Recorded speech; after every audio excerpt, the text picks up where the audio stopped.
Hola a todos, reciban un cordial saludo. Mi nombre es Hope Vázquez. Pues si han visto los videos anteriores se darán cuenta que estoy elaborando unos podcasts como parte del proyecto social del servicio social estudiantil que yo estoy realizando, y son proyectos encaminados a estudiantes, ¿verdad? Son dirigidos a estudiantes que estén cursando la carrera de Derecho, y estos videos les apoyarán en lo que es el derecho civil, ¿verdad? Civil y mercantil. Bueno, anteriormente hemos abordado el derecho civil conocido como el derecho común o el derecho sustantivo, puesto que en él se encuentra, ¿verdad? El contenido de lo que está permitido, lo que está prohibido, lo que está mandado, ¿verdad? Los principios, todo esto con el fin de tutelar los derechos que tenemos las personas, ¿verdad? Mientras que en el procesal es el medio, el derecho procesal es el medio que utiliza el Estado, que es el obligado a tutelar estos derechos cuando se han vulnerado, ¿verdad? Entonces, el derecho procesal en El Salvador regula los procedimientos, las reglas que rigen la actuación de los órganos jurisdiccionales y las partes en el proceso judicial, ¿verdad? Este derecho tiene como objetivo principal garantizar la correcta aplicación de las leyes sustantivas, que es lo que veníamos viendo, lo del derecho común, eh, y la protección de los derechos de los individuos en el marco de un proceso. Hablábamos de que cuando se han vulnerado, ¿verdad? Los derechos, las personas acuden a un proceso judicial. Entonces, veníamos viendo muchos aspectos relacionados con el Código Civil, que es lo que conocemos como el derecho sustantivo, ¿verdad? Donde está regulado en la esencia del derecho civil. Pero ahora bien, este derecho civil establece garantías, establece diferentes eh, principios, diferentes situaciones que solamente llegan hasta ahí, ¿verdad? Nos establece lo que está prohibido, lo que está permitido, nos manda algunas cosas, pero hablábamos que este derecho civil es un derecho privado, y muchas veces las personas entran en conflicto. ¿Y qué pasa cuando entran en conflicto?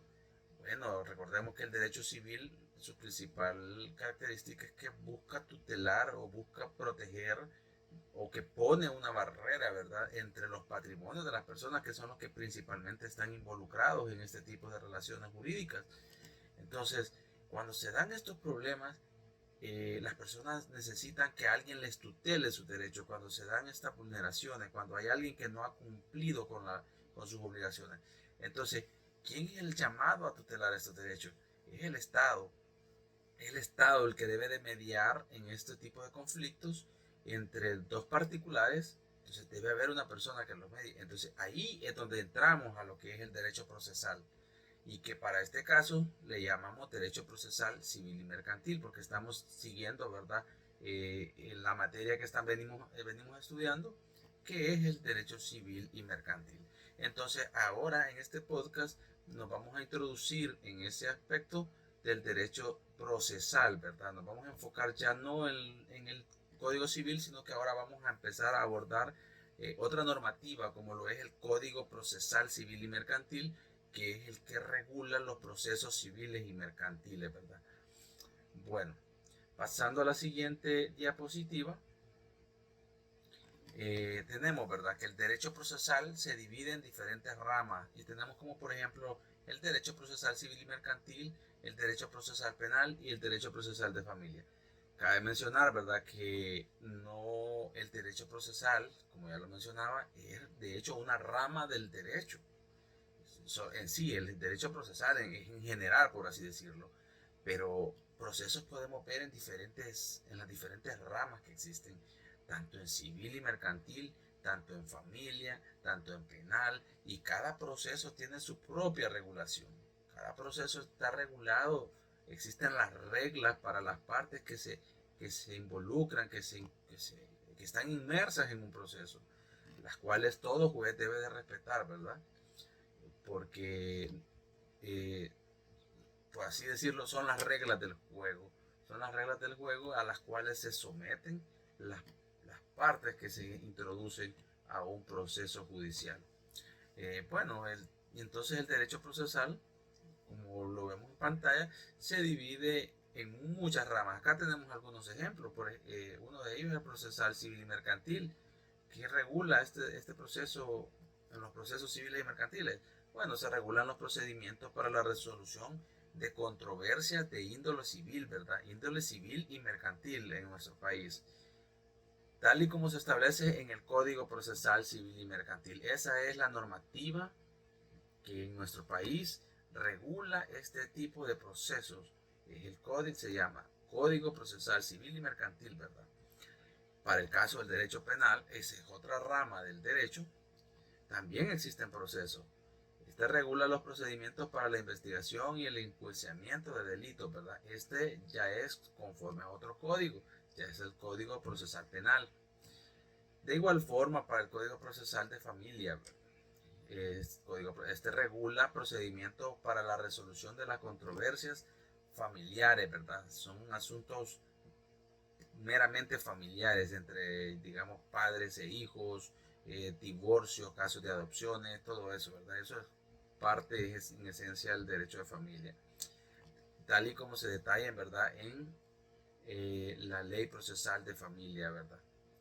Y así, ¿verdad? En cada rama del derecho nosotros vamos a encontrar que existe un derecho sustantivo y un derecho procesal. Como por ejemplo, ¿verdad? Para el derecho civil, ¿cuáles son las normativas de derecho sustantivo? Bueno, el Código Civil, el Código de Comercio, todo esto regula diferentes situaciones, como ya lo mencionaba, principios, diferentes cosas, pero no regula un proceso en sí.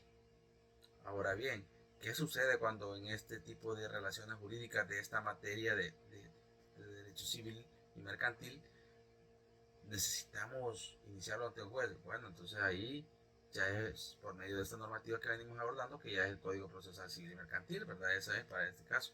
Para el penal, pues por un lado, el derecho sustantivo sería el Código Penal, ahí nos regula y nos enlista todos aquellos delitos y los supuestos de hechos que deben de suceder para que se den este tipo de delitos. Pero no nos regula un proceso el Código Penal, ¿verdad? Entonces, para conocer el proceso que nos regula en materia penal, pues tenemos que remitirnos a lo que es el Código Procesal Penal, ¿verdad? Y así, ¿verdad? Así para cada una de las ramas de las que hemos hablado, que existen muchas en el derecho, existe el derecho sustantivo y por otra parte el derecho procesal. Pero ahora bien, nos vamos a enfocar nada más en lo que es el derecho procesal civil y mercantil, que es la que nosotros estamos abordando, ¿verdad? Entonces hacemos la pregunta que está en pantalla, ¿verdad? En la lámina. ¿Qué es el derecho procesal civil y mercantil? ¿Qué entendemos por esto? Bueno, vamos a entender que el derecho procesal civil y mercantil es una rama del derecho que regula los procedimientos judiciales relacionados con las relaciones privadas, ¿verdad? Todas aquellas que vienen del Código Civil, del Código de Comercio, todo aquello que viene de ese tipo de regulaciones, ¿verdad? Tanto en el ámbito civil, ¿verdad? Entonces, como en el ámbito comercial, ¿verdad? En ambas. Entonces, el derecho procesal civil abarca los procedimientos que surgen de las controversias entre particulares, ¿verdad? Como problemas en los contratos, ¿verdad? Incumplimiento en contratos, como daños, de diferente índole, todo aquello que esté regulado, que ya hemos visto anteriormente, ¿verdad? Algunas cosas. Mientras que el derecho procesal civil y mercantil se refiere a los procedimientos, es el medio, por así decirlo, es el vehículo en el cual se conduce, ¿verdad? Que se utiliza para tutelar estos derechos. Entonces se refiere a los procedimientos, ¿verdad? Relacionados con el Código de Comercio, ¿verdad? En los actos comerciales, ¿verdad? Todas aquellas acciones o relaciones que suceden entre los comerciantes, ¿verdad? Entre personas particulares, entre personas civiles. Entonces, bueno, el objetivo de este podcast en esta ocasión es proporcionar una visión integral del derecho procesal en El Salvador, ¿verdad? Queremos destacar las diferencias, los procedimientos, los principios fundamentales y los desafíos que se enfrenta este sistema, ¿verdad?, en la práctica cotidiana. Entonces, no dudo que será de mucha utilidad, pues porque ya entramos en una materia bastante bonita, donde pues ya empezamos a conocer de los procesos judiciales que sin duda estamos estudiando derecho. Estoy casi seguro que a todos les apasiona y les llamará la atención, y, pues escuchar este video pues será de mucha utilidad. Si aún no han cursado la materia, pues cuando ya lleguen a la materia, pues sin duda ya llegarán con una base bastante importante para poder entender de una mejor manera, poder realizar mejores preguntas, poder interactuar, ¿verdad?, de una mejor manera. Entonces, vamos a continuar, vamos a dar inicio con esto y pasamos a la siguiente lámina. En esta nos habla de los conceptos básicos, ¿verdad? Vamos a hablar un poco de lo que son conceptos básicos, por ejemplo, derecho procesal civil, derecho procesal mercantil y la relación con el derecho civil que tienen estos dos, ¿verdad? De derecho procesal civil, ¿qué podemos decir? Bueno, podemos decir que es el conjunto de normas jurídicas que regulan la resolución de las disputas entre particulares, tanto personas físicas como jurídicas. Eso lo mencionábamos al inicio, ¿verdad? ¿Quiénes son personas naturales, personas jurídicas, ¿verdad? Y en el ámbito comercial y no comercial, ¿verdad? En este tipo de derechos se incluyen casos como, por ejemplo, contratos civiles, responsabilidades extracontractuales, de cuestiones de propiedad, de posesión, etc. En el derecho procesal mercantil se refiere a normas y procedimientos aplicables a los actos comerciales, ¿verdad? A las empresas, ¿verdad?, a los comerciantes, y su propósito es regular las controversias derivadas de actividades mercantiles, ¿verdad?, tales como, por ejemplo, contratos puramente comerciales, ¿verdad?, que son realizados entre empresas, las quiebras de empresas, cobro de deudas mercantiles, litigios que puedan existir entre empresas, ¿verdad? Y la relación con el derecho civil, pues el derecho procesal mercantil se considera una subdisciplina, ¿verdad?, en nuestro país, del derecho procesal civil, ¿verdad? Están unidos, por así decirlo, pero con características especiales, ¿verdad? Porque con un enfoque en la rapidez y en la especialización al momento de conocer este tipo de casos comerciales, ¿verdad?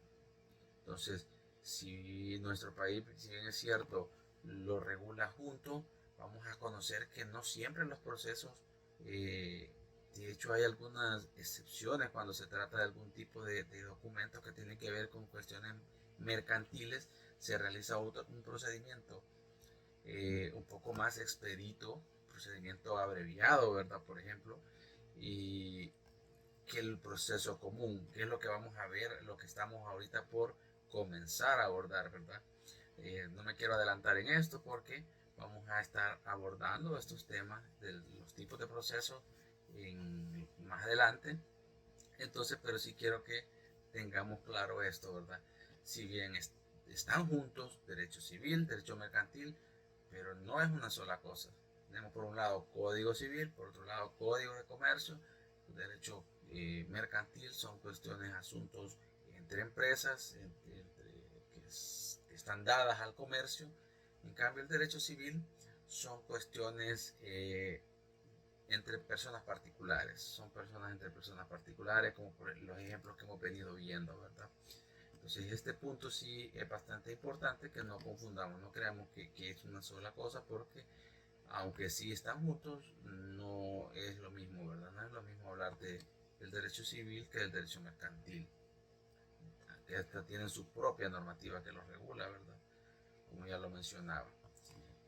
Entonces, habiendo entrado en esto, habiendo conocido de esto, vamos a pasar a la siguiente diapositiva, ¿verdad?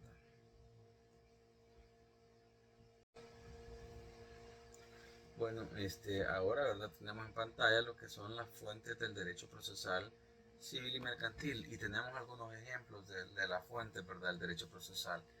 Tenemos por un lado, primero la Constitución de la República, tenemos el Código Procesal Civil Mercantil, tenemos el Código de Comercio, ¿verdad? Porque ahí regula también algunos aspectos, y tenemos jurisprudencia y la doctrina, ¿verdad? Que eso pues sin duda siempre es fuente del derecho, ¿verdad? En cuanto a la Constitución, podemos decir que la Constitución, ¿verdad?, garantiza el acceso a la justicia y establece los principios fundamentales del debido proceso, como por ejemplo la igualdad ante la ley y el derecho de defensa que todas las personas, todos los ciudadanos tienen, ¿verdad?, al entrar en un proceso judicial. Por otra parte, el Código Procesal Civil eh, regula todos los procedimientos judiciales, ¿verdad?, en el ámbito civil, valga la redundancia, desde la demanda hasta la sentencia final. Este código establece las reglas sobre cómo presentar una demanda, también establece los plazos procesales que pueden existir, cada una de las etapas que se llevan en un juicio civil, lo cual pues es el juez el que debe de garantizar este tipo de procesos respetando estas reglas. Entonces eso es lo que principalmente aporta el Código Procesal Civil y Mercantil, ¿verdad? Por otra parte, el Código de Comercio, bueno, regula relaciones comerciales y mercantiles, ¿verdad? Encontramos algunas regulaciones ahí en cuanto a los actos de comercio, ¿verdad? Como por ejemplo procedimientos judiciales, ¿verdad?, relacionados con empresas, ya mencionábamos. Establece reglas para la creación, disolución de empresas, contratos mercantiles, la quiebra, etcétera, ¿verdad? Ahí es bastante importante el Código de Comercio, ¿verdad? En cuanto a la jurisprudencia y la doctrina, pues podemos mencionar que la jurisprudencia, principalmente de la Corte Suprema de Justicia, ¿verdad? La Corte Suprema de Justicia tiene un portal en internet al cual todos podemos acceder, de carácter público, y podemos consultar diferentes sentencias que ha emitido, por ejemplo, en este caso de cuestiones civiles, pues la sala de lo civil, ¿verdad?, que ha dicho sobre determinada cosa. Nosotros podemos poner ahí alguna palabra, alguna frase, que es la que nos interesa encontrar, temas relacionados, y pues ahí vamos a ir encontrando en ese portal. Pues los invito a visitarlo, ya que al momento de plantear un caso es bastante importante, bastante fundamental, y de hecho recobra mucha fuerza cuando, la persona del abogado se apoya en la jurisprudencia. ¿Por qué? Porque ya lo dijo un tribunal de mayor jerarquía, ¿verdad?, como es la sala de lo civil. Entonces un juez no puede alejarse de lo que ya la sala ha mencionado o ha establecido, pues porque a veces existen ciertas dificultades en la interpretación de una norma. Muchas veces puede ser que se interprete de una manera y el juez la interpreta de otra, ¿verdad? Puede darse el caso, puede darse, o puede darse situaciones de aspectos que no están específicamente regulados en la normativa. Sin embargo, ¿verdad?, en la jurisprudencia, la sala de lo civil puede ya haberla abordado y puede ya haber dado algún lineamiento, por así decirlo, en su jurisprudencia, y puede haber dado la pauta de cómo resolver un determinado problema. Entonces es importante apoyarnos principalmente en esto, ¿verdad? Cabe mencionar que el derecho no solo es la ley, ¿verdad?, también está acompañada, por eso he especificado en esta lámina las fuentes, y he establecido que parte de ello es la jurisprudencia, ¿verdad?, y la doctrina. ¿Y qué es la doctrina? Bueno, son todos aquellos documentos que nosotros encontramos, todos aquellos libros que nosotros encontramos de diferentes especialistas en esto del derecho, aquellos juristas, ¿verdad?, que nosotros podemos encontrar, que ya han establecido, no está en una ley, tampoco son jueces y no es una jurisprudencia, pero sí se le denomina, ¿verdad?, la doctrina a eso que ellos ya lo han desarrollado mediante ejemplos de una forma bastante clara, ¿verdad? Eso se le denomina doctrina, y se puede también citar en un proceso judicial. Se puede citar que X autor ya ha hablado de este tema y ha establecido esto y esto. Y también es importante.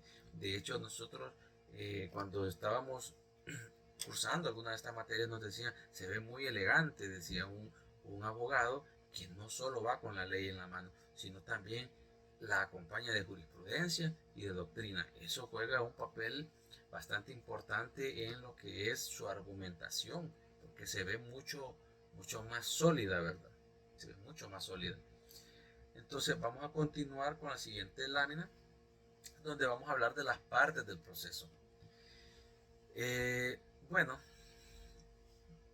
aquí tenemos que se menciona que las partes del proceso son dos, el demandante y el demandado. Sin embargo, no podemos ignorar que también existe una figura que aunque no se le denomina en el proceso parte, pero sí está ahí, ¿verdad? Y es la que regula a estos otros dos, ¿verdad? Es la que sirve como árbitro, ¿verdad? Y es la figura del juez.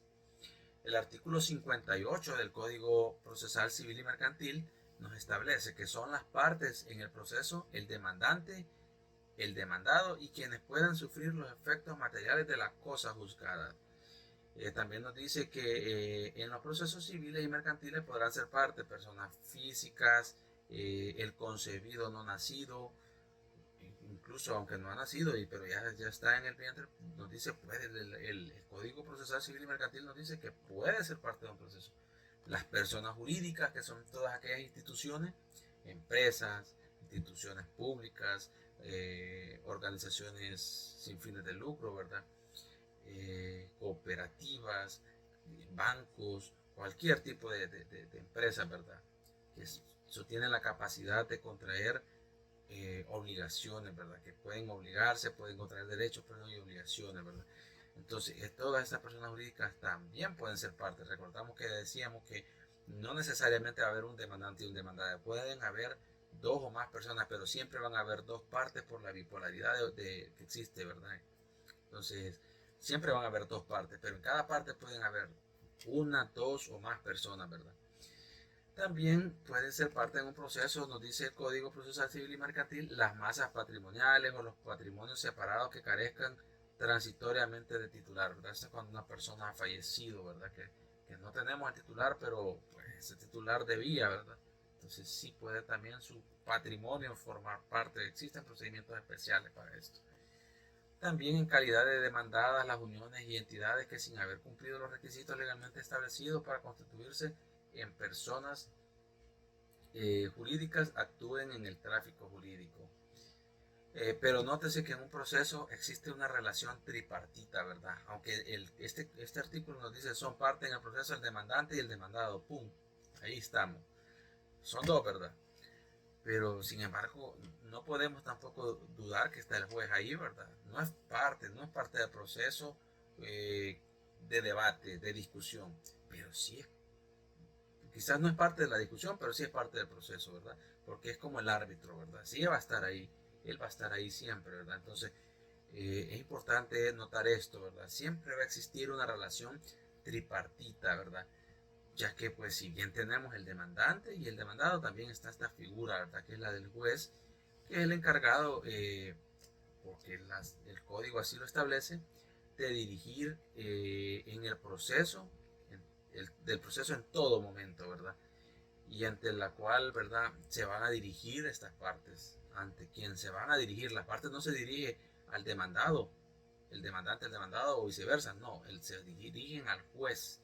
¿Por qué? Porque es el juez el que va a recibir la información y el que va a resolver el problema. Entonces, ya que pues como no sé, esto es importante, ¿verdad? Que entendamos que sí existe una relación tripartita en el proceso, sin embargo, partes solo son dos, ¿verdad? Demandante, demandado, pero siempre va a estar esta relación donde pues el juez está en un nivel superior que los demás, ¿verdad? Y es el que va, el encargado, porque la ley así lo establece, de dirigir, ¿verdad? Aunque su resolución pueda ser aceptable, no aceptable, pero el juez es, ¿verdad? Que es la ley le delega la autoridad y es el encomendado, ¿verdad?, a resolver el problema que se ha planteado por las partes, ¿verdad? Él es el encargado de resolverlo mediante la resolución judicial que él va a establecer, ¿verdad? Vamos a continuar con la siguiente lámina.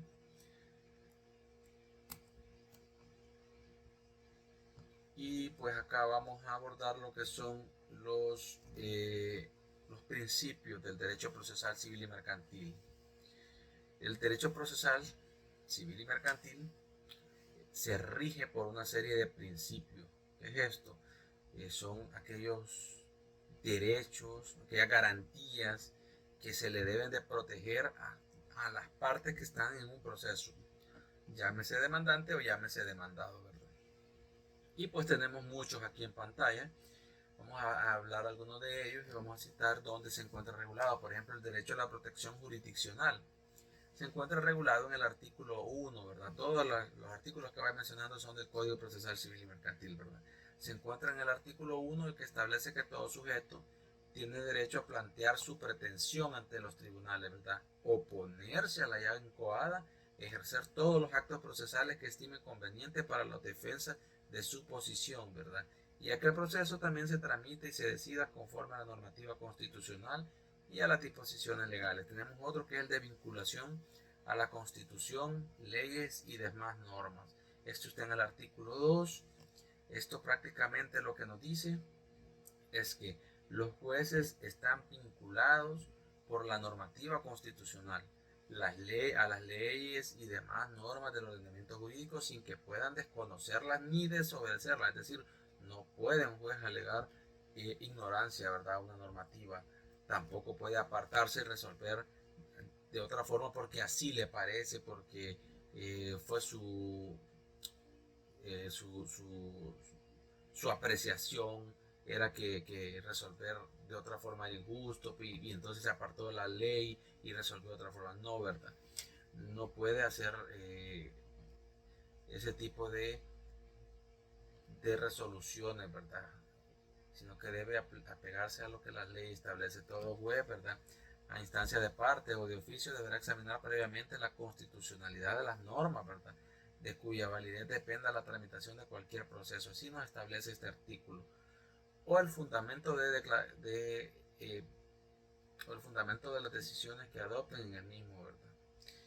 También en esto mismo tenemos ahí el principio de legalidad, y quizás es uno de los principios más conocidos, más importantes, más común escucharlo. Este tipo de principio está regulado en el artículo 3. ¿Y qué nos dice el principio de legalidad? Que todo proceso deberá tramitarse ante juez competente, ¿verdad?, ante el juez que ya está nombrado, ¿verdad?, ante un juez que tiene la capacidad, que ha sido nombrado para esta materia que se va a resolver, ¿verdad? Y conforme a las disposiciones del código, ¿verdad?, el Código Procesal Civil y Mercantil, las que no podrán ser alteradas por ningún sujeto procesal. Es decir, no puede cambiarse las reglas del juego una vez se ha iniciado el proceso. Debe de respetarse. Las formalidades previstas son imperativas, ¿verdad? Cuando la forma de los actos procesales no esté expresamente determinado por la ley, se adoptará la que resulte indispensable o idónea para la finalidad perseguida. Esto en cuanto a al principio de legalidad. También tenemos el principio de defensa y contradicción. Este nos habla este principio es bastante importante porque nos establece que el demandado tiene derecho a defenderse en el proceso, interviniendo en las actuaciones y articulando los medios de prueba pertinentes. Es decir, si el demandante viene y lo ataca y asegura que el demandado ha hecho algo, pues tenemos que escuchar al demandado. ¿Por qué tenemos que escucharlo?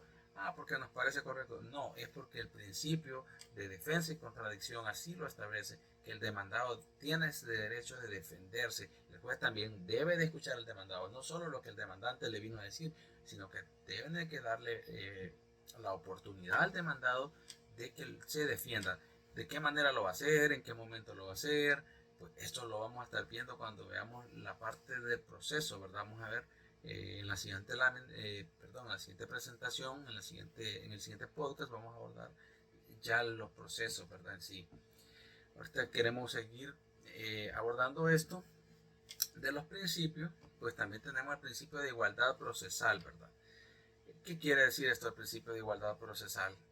El artículo 5 del Código Procesal Civil y Mercantil nos dice que las partes dispondrán de los mismos derechos, obligaciones, cargas y posibilidades procesales durante el desarrollo del proceso para defenderse, ¿verdad? El juez no puede darle más tiempo o más ventaja a una de las partes, no, ¿verdad?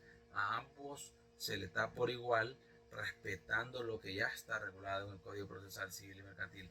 Como ya lo mencionaba, tanto el demandante tiene el derecho de establecer y mencionar qué es lo que está alegando, pero también el demandado tiene el derecho de negar, de defenderse, de negar todas aquellas acusaciones o aquellos hechos que está planteando el demandante que no le favorecen, ¿verdad? Y que él considera que no son así, tiene derecho, ¿verdad? Y ambas partes tienen iguales derechos. No puede decirse en un proceso que el demandante hay que darle más porque él es el que más importancia, porque no, hay igualdad procesal. Este principio lo establece, ¿verdad? También tenemos el principio dispositivo. Este principio sí es importante hacer énfasis en él porque es uno de los principales en este tipo de materia, ya que el artículo 6 nos establece la iniciación de todo proceso corresponde al titular del derecho subjetivo o interés legítimo que se discute en el proceso, y dicho titular conservará siempre la disponibilidad de la pretensión. Las partes podrán efectuar los actos de disposición intraprocesales que estimen convenientes, terminar el proceso unilateralmente o por acuerdo entre las mismas y recurrir de las resoluciones que les sean gravosas de conformidad a lo dispuesto de este código. ¿Qué nos dice el principio dispositivo? A quienes les interesa el proceso es a las partes. El juez, si las partes no se logran poner de acuerdo, pues el juez va a resolver de conformidad a la normativa. Sin embargo, las partes son las que pueden incluso decir, mire, sí, señor juez, ya no queremos continuar, ya no pusimos de acuerdo, esto se acabó. Son las partes las interesadas. Eso es lo que nos dice este artículo. También tenemos el principio de aportación en el artículo 7, otro principio muy específico del Código Procesal Civil y Mercantil, de esta rama del derecho, de estos procesos, de este tipo de procesos, que nos establece que los hechos en que se funden la pretensión y la oposición que se conoce en el proceso solo podrán ser introducidos al debate por las partes. Nadie más puede introducirlas, únicamente las partes. El juez no puede introducir hechos, el juez no puede introducir pruebas. Y así lo dice en el inciso segundo, nos establece la actividad probatoria debe recaer exclusivamente sobre los hechos afirmados por las partes y el juez no podrá tomar en consideración una prueba sobre hechos que no hubiesen sido afirmados o discutidos por las partes o terceros. Importante, ¿verdad? Importante.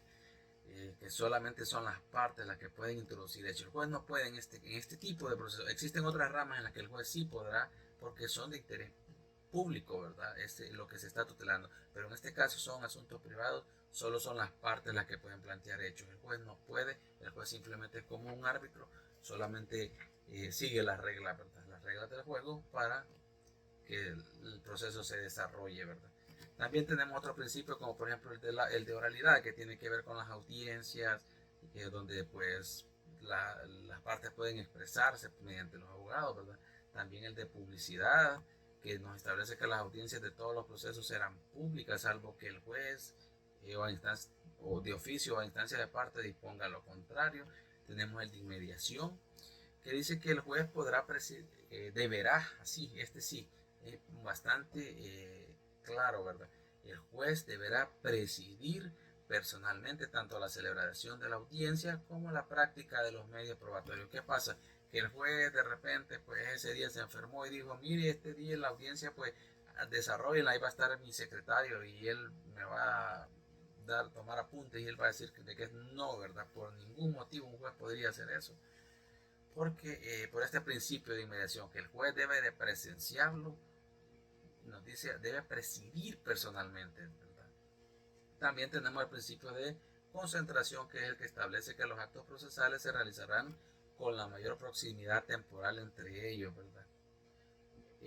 También el de obligación de colaborar en el artículo 12, que establece que toda persona o autoridad está en la obligación de colaborar con la justicia cuando sean requeridas, ¿verdad? Para ello, y quien se niegue a colaborar, pues se le puede imponer multas. Ahí lo establece el artículo. El principio de veracidad, lealtad, buena fe y probidad procesal, porque la parte y sus representantes, ¿verdad? Sus abogados y en general cualquier persona que participe debe de actuar de esta manera, ¿verdad? Con veracidad, con lealtad, buena fe y con probidad procesal. Tenemos el principio de dirección y ordenamiento del proceso, que es el que establece que la dirección del juez está, perdón, la dirección del proceso está confiada al juez. Nadie más puede dirigir el proceso que no sea el juez. Él es el que es la autoridad en un proceso. Y también tenemos otro principio bastante importante, que es el que tiene que ver con la obligación de resolver, ¿verdad? Esto está regulado en el artículo 15 y nos establece que el juez no podrá bajo ningún pretexto dejar de resolver, ni aplazar, ni dilatar o negar la decisión de las cuestiones debatidas en el proceso, aunque sea un caso extremadamente complicado, complejo, aunque sea un caso que, pues, de esos que en el derecho hay casos muy difíciles, ¿verdad? Si somos estudiantes de derecho, pues más adelante en sus estudios irán viendo situaciones muy muy complejas en las cuales pues probablemente el juez quiera tirar la toalla, ¿verdad? Pero no lo puede hacer por este principio. El juez debe de pronunciarse, el juez debe de resolver de la mejor manera, ¿verdad? Siempre apegado a lo que la normativa le establece. Entonces, esto es lo que los principios nos establecen, ¿verdad? Vamos a continuar hablando en la siguiente diapositiva de los tipos de procesos, ¿verdad? Bueno, tenemos en pantalla ya, ¿verdad? El que nos dice tipos de procesos del Código Procesal Civil y Mercantil, ¿verdad? Aquí nos vamos a introducir a lo que nos, como abogados, pues nos gusta, ¿verdad? Ya entrar en materia, entrar en lo que es la práctica, ¿verdad? Hablar de lo que en realidad, ¿verdad? Todo esto que hemos venido hablando, si bien es muy importante, pero pues son aspectos bastante teóricos que pues, sí nos sirven, ¿verdad? Nos sirven porque es la base de lo que vamos a ver a continuación, que ya es hablar de los procesos, ¿verdad? Vamos a hablar del tipo de proceso y pasamos a la siguiente lámina, donde nos habla, ¿verdad?, de la competencia de los juzgados de primera instancia. Y tenemos el artículo 30 y 31. ¿Por qué he citado estos artículos? Porque aquí pues ya nos hace un abordaje de algunos procesos, ¿verdad? Para iniciar pues a conocer los procesos, ¿verdad? Quiero que analicemos la competencia que tienen los juzgados de primera instancia y esto nos permitirá, ¿verdad?, ir identificando estos procesos civiles y mercantiles regulados por nuestra legislación, ¿verdad? Y tenemos lo siguiente, ¿verdad? En el de primera instancia vemos que nos establece el proceso que este puede resolver del proceso común, de procesos especiales, dice sin perjuicio de lo establecido en el monitorio, en el proceso monitorio. También nos habla de que puede resolver de la ejecución forzosa y de los demás asuntos que determinan las leyes de la República.